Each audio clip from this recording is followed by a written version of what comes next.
बल्कि जांग जी के uncle you by हैं। और इसके बाद यहाँ पर हम देखते हैं कि बाई लूगी दरअसल एक म्यूटेंट है और साथ में जो थेरेपिस्ट जांग जी का ट्रीटमेंट कर रहा था वो भी एक म्यूटेंट है और यहाँ पर उसका नाम रहता है ई हैंक। और ऐसे म्यूटेंट को ढूंढ रहे हैं जो कि इनकी कम्युनिटी के हैं। इनके मॉरल्स के हिसाब से इन लोगों को भी उतना ही हक है जिंदगी जीने का आम लोगों की तरह जितने की आम लोगों को है।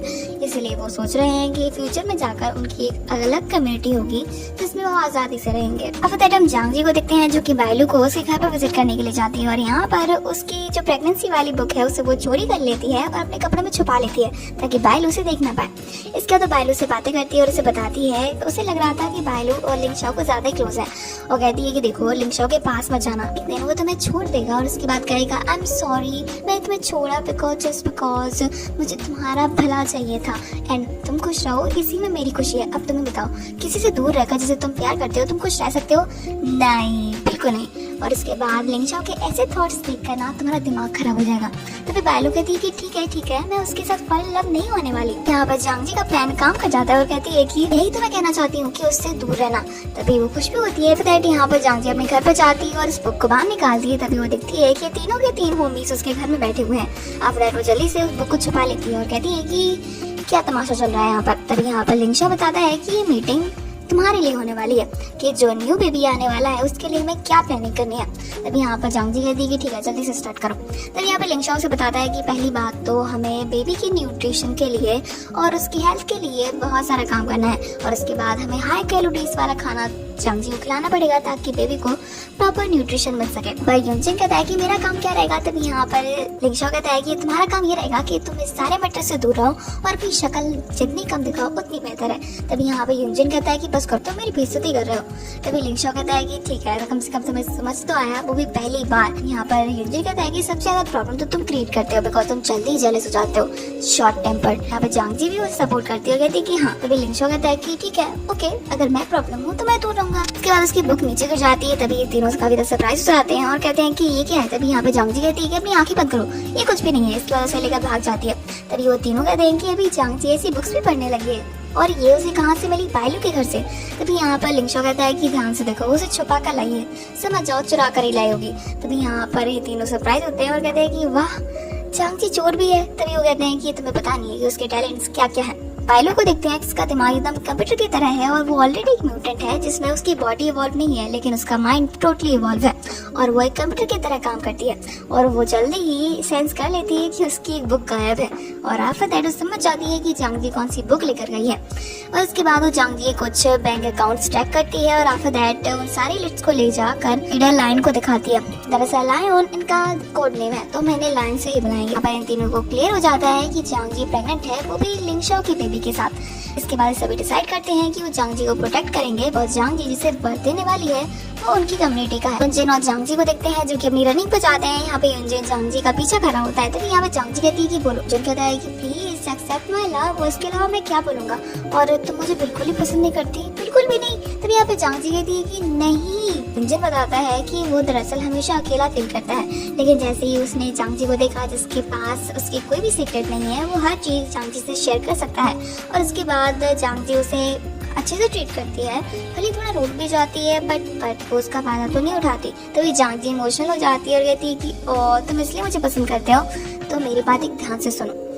तुम इतनी सारी लड़कियों को डेट करते हो और उससे तुम्हारा अकेलापन दूर नहीं होने वाला, इसलिए इतनी सारी लड़की को डेट करना बंद कर दो और कोई रीजनेबल लड़की ढूंढो। तभी यहाँ पे यूनजिन कहता है कि तुम सही बोल रही हो, मतलब तुम मुझे लाइक करती हो क्या? तभी यहाँ पे जांग जी कहती है कि बस करो, तुम्हारा दिमाग यहीं पर क्यों खत्म हो जाता है। दैट वो यूनजिन के हाथ बांध देती है और उसे मारते हुए घर तक लेकर जाती है।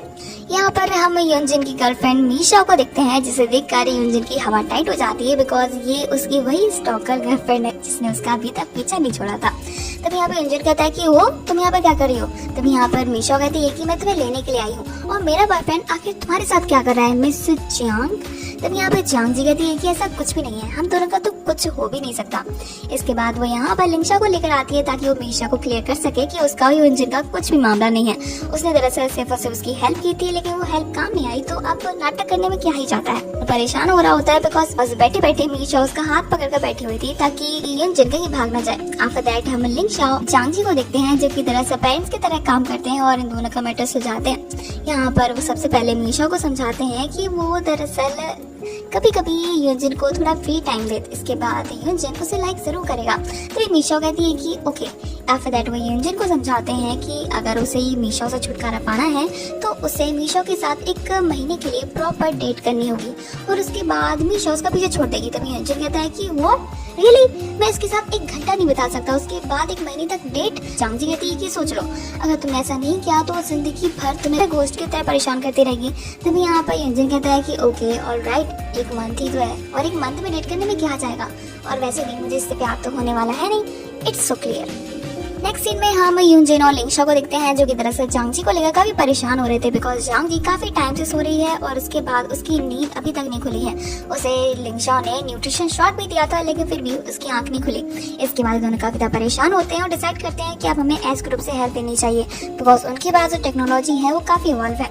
यहाँ पर दोनों पहले हेजिटेट करते हैं पर इनके पास कोई और रास्ता नहीं था। इसके बाद एस ग्रुप के लोगों को कॉल करते हैं और सबसे पहले उनसे मिलने के लिए बायलू ही यहाँ पर आती है। आफ्टर दैट वो इन सभी से सॉरी भी बोलती है कि उसने अपनी आइडेंटिटी छुपा कर रखी बट वही है जो कि चांगजी की हेल्प कर सकती है। इसके बाद यहाँ पर हैंगशिन आता है जो कि दरअसल एक डॉक्टर भी है और इसके बाद वो स्पेशल न्यूट्रिशन शॉट देता है जिसके बाद जांगजी जल्दी ही होश में आ जाती है। यहाँ पे सभी डिस्कस करते हैं कि ये सिचुएशन क्रिटिकल हो सकती है बिकॉज जांगजी की नॉर्मल बॉडी म्यूटेंट बेबी को दरअसल प्रॉपर न्यूट्रिशन नहीं दे सकती, इसीलिए ये सिचुएशन और भी क्रिटिकल हो सकती है और सबसे वर्स्ट कंडीशन ये हो सकती है कि जांगजी की जान भी जा सकती है। जांगजी और बायलू एक साथ अच्छे नेबर्स की तरह रहना स्टार्ट करते हैं। पूरा एस ग्रुप ये डिसाइड करता है कि वो जांगजी की हेल्प करेंगे ताकि वो सेफली अपनी बेबी को डिलीवर कर पाए। यहाँ पर जांगजी उसके साथ चेस खेलती है पर फिर भी वो बायलू को नहीं हरा पाती। आफ्टर दैट बायलू और जांगजी के साथ शॉपिंग पर जाते हैं। यहाँ पर हमें पता चलता है कि इन दोनों का कपड़ों में टेस्ट भी एक ही जैसा है। इसके दोनों सेम ही ड्रेस पिक करती हैं और उसे बाय करती हैं और साथ में जेलस भी होती है। इसके बाद इन दोनों की फाइट एक ड्रेस को लेकर हो जाती है जिसके बाद इन्हें पता चलता है कि इसका सिर्फ एक ही पीस है। आफ्टर दैट कुछ खाने के लिए जाती हैं तो यहाँ पर हम देखते हैं कि जांगजी की फ्रेंड्स उसे घेर लेते हैं और उसका पीछा करते हैं। तभी जांगजी जल्दी से भाग जाती है और साथ में बायलू को भी अपने साथ ले जाती है। अब यूजिन और मीशा भी डेट पर आते हैं तो हम देखते हैं कि इनकी डेट इतनी भी बेकार नहीं रहती। शो कहती है कि हम यहाँ पे फन करने वाले हैं। इसके बाद यूजिन कहता है कि ठीक है, असली फन तो मैं तुम्हें दिखाता हूँ। इसके बाद वो उसे मैरी को राउंड पे ले जाता है और उसके बाद मीशा की हालत खराब हो जाती है।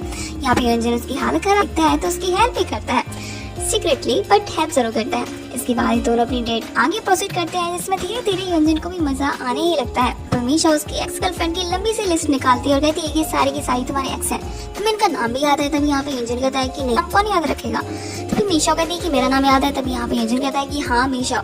इसका मीशा ब्लश करती है और कहती है कि देखो तुम्हें मेरा नाम याद है, मतलब यू लाइक मी। यहाँ पर हम लिंगशा और जांगजी को देखते हैं। जांगजी की मॉम एंड डैड इन दोनों को साथ में पकड़ लेते हैं और उसके बाद जांगजी अपनी एक्टिंग स्टाइल दिखाती है और फिर से झूठ बोलती है कि दरअसल लिंगशा को कैंसर था। जांगजी की भलाई के लिए उसे छोड़कर चला गया लेकिन जैसे ही उसे पता चला कि वो जांगजी के बिना रह नहीं सकता वो वापस लौट कर आ गया।